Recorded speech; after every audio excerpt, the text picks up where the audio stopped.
Nous sommes le pouvoir. Nous sommes le pouvoir.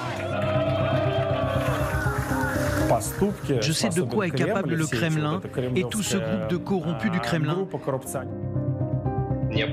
Alexeï Navalny ne baissait jamais les bras. Il marchait devant les autres. Son trait de caractère principal, c'était le courage personnel. Ils ont fait tout pour qu'il meure. Ce meurtre public a montré à tout le monde que Poutine est capable de tout.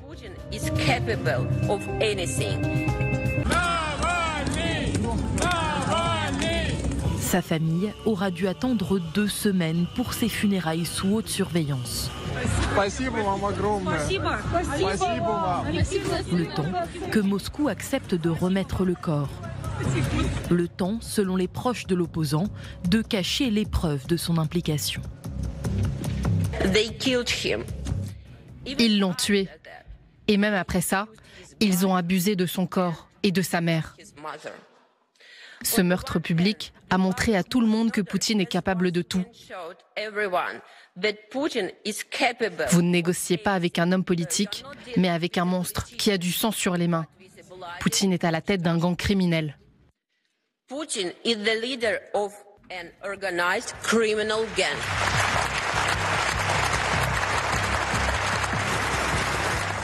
Toujours à ses côtés, son épouse Yulia Navalnya promet de continuer le combat pour lequel il a donné sa vie. L'engagement d'Alexeï Navalny commence dans la rue.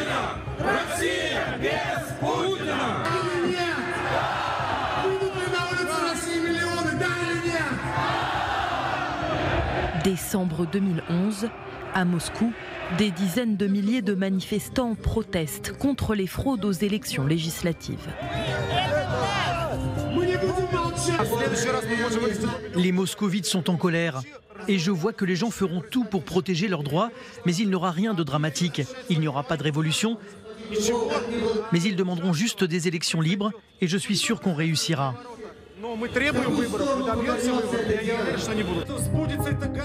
C'est pendant ces manifestations qu'il forge ses arguments contre le pouvoir. Il évolue aussi, lui qui était un militant nationaliste, aux prises de position parfois xénophobes, et en quelques mois, il s'impose comme le leader de l'opposition au Kremlin. C'est qui le pouvoir ici ? Nous sommes le pouvoir. On ne veut pas le monopoliser, mais nous sommes le peuple. Nous avons notre voix. C'est pour ça que nous sommes le pouvoir.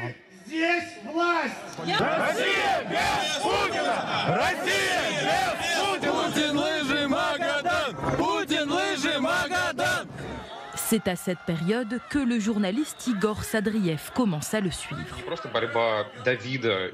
Ce n'était pas juste une lutte David contre Goliath, mais contre un système totalitaire contre lequel il est très difficile de s'attaquer. Il faut être courageux. Lorsqu'il était au début de son chemin, ce système se renforçait. Mais Alexeï Navalny ne baissait jamais les bras. Il trouvait de nouveaux moyens de contrecarrer Poutine.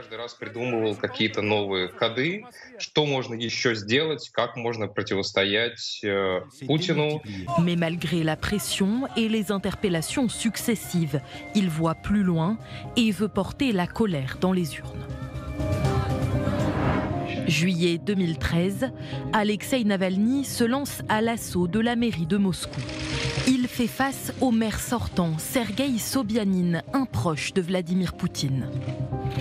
Accusé dans une affaire de détournement, il est un temps menacé de ne pas pouvoir se présenter.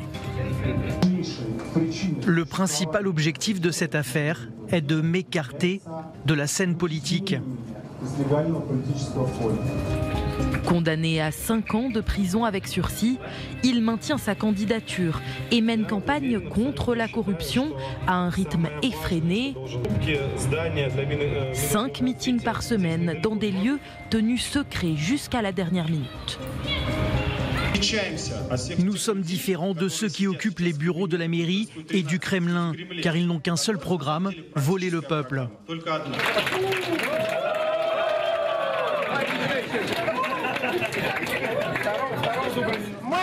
Nous sommes le pouvoir.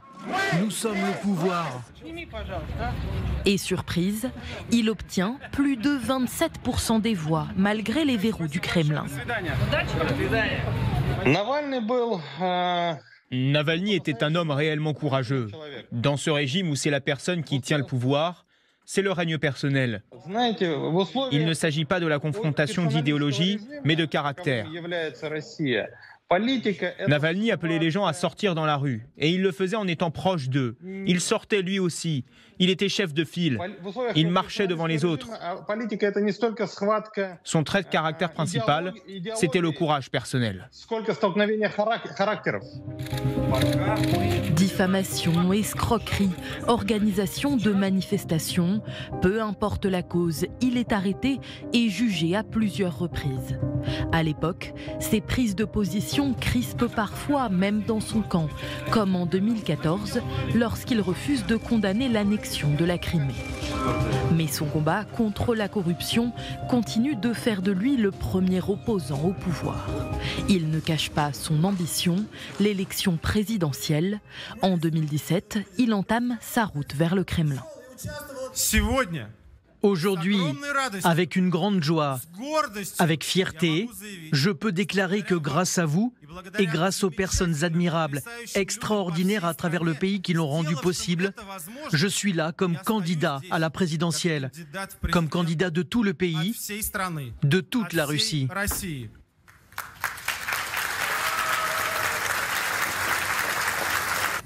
Nous sommes prêts à gagner ces élections. Nous sommes prêts et nous les gagnerons. Après des mois de campagne, il est finalement interdit de se présenter sous prétexte d'une énième condamnation de justice. Vladimir Poutine a peur de moi, peur des gens que je représente et bien sûr, il a peur de ma campagne électorale. Je suis une personne raisonnable. Je comprends à qui j'ai affaire et je sais de quoi est capable le Kremlin et tout ce groupe de corrompus du Kremlin qui ont à leur service pratiquement des légions de tueurs.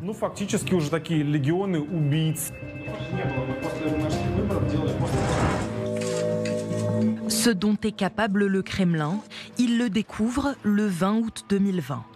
De retour de Sibérie à la rencontre de militants, il s'effondre dans l'avion. L'opposant vient d'être empoisonné au Novichok, un puissant agent neurotoxique. Pour le prouver, son équipe fouille sa chambre avant l'arrivée de la police.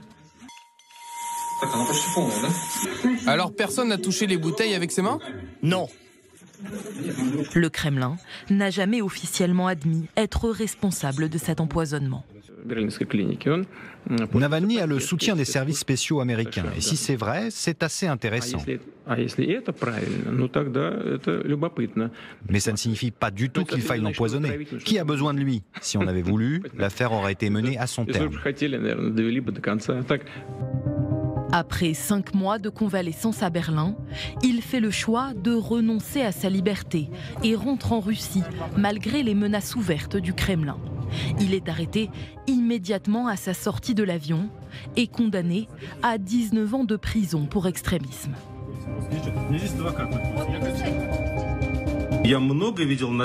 J'ai vu beaucoup de parodies de justice ici. Il semble que le papy dans son bunker a tellement peur qu'on déchire et qu'on jette le code de procédure pénale à la poubelle. Ce qui se passe ici est tout simplement impossible. C'est l'illégalité la plus totale. Alors, il décide de frapper un grand coup. Il affirme que le chef du Kremlin s'est fait construire cet immense palais sur les bords de la mer Noire. C'est sans exagération l'installation la plus secrète et la plus gardée de Russie. Et ce n'est pas une maison de campagne ou une résidence secondaire, mais une ville entière, plutôt un royaume. Elle possède des clôtures imprenables, son propre port, ses propres gardes, une église, son propre point de contrôle, une zone d'interdiction de vol et même son propre poste frontière. C'est un État au sein de la Russie. Et dans cet État, il n'y a qu'un tsar, inamovible, Poutine.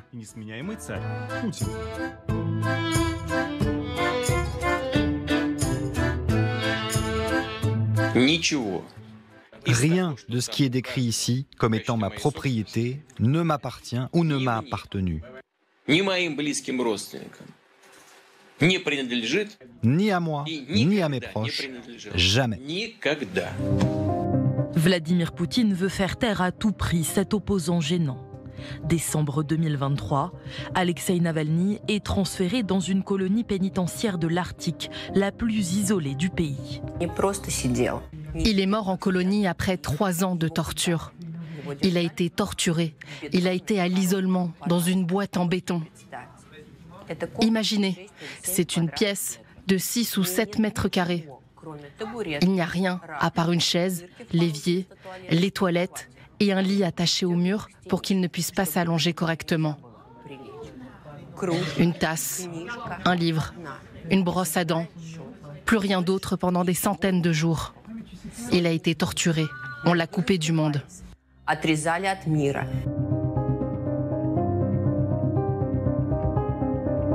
On sait ce que c'est 6 mètres carrés de béton.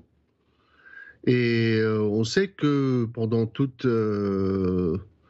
cette période en prison, la situation était passée de pire en pire.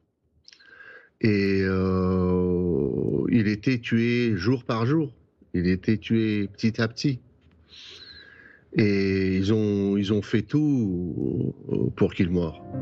Jusqu'au bout, il trouve quand même la force de garder son optimisme et son humour. Dans ses dernières paroles, la veille de sa mort, il plaisante avec le juge. Monsieur le juge, je vais vous envoyer mon numéro de compte personnel pour que vous puissiez utiliser votre énorme salaire de juge fédéral pour alimenter mon compte personnel, car je n'ai plus d'argent. Et grâce à vos décisions, il va s'épuiser encore plus vite.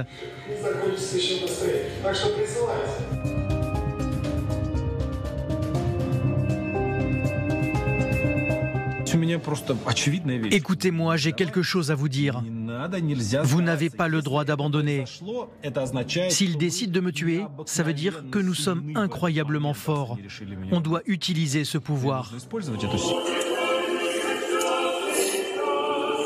Lui, l'opposant, le martyr, n'avait qu'un seul souhait, que son combat ne meure pas avec lui.